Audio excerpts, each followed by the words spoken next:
चिंता में से बनी कि गलती हम बोलने बनी तो माफी मांगने बनी। लेकिन आज के बाद बिहार में हजारों रंस अगर कष्ट में बड़ी है तो भोजपुरी के कलाकार में सबसे आगे पहले गोलू राजा जी है। भले खैला भी नंबर नहीं है बाकी लोग मदद पहले अयांश आज कष्ट में मैं बाकी इहो कि हमारे पड़ोसी भी कष्ट में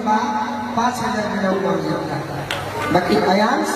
हमारे छोट भाई बड़ा बोला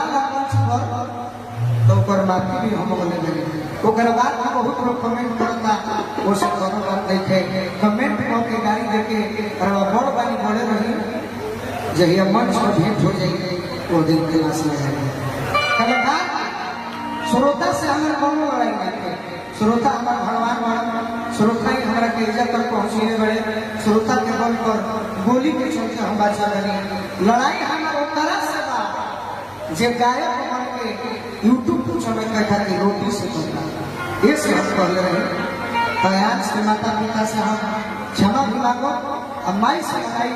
कि हमारा उम्र भी अंश के लग जाए हमारा संगे जितना लोग रहला भाई बात ऊपर उम्र भी अंश के लग जाए बिहार में जितना भी हजारों अंश होंगे सबके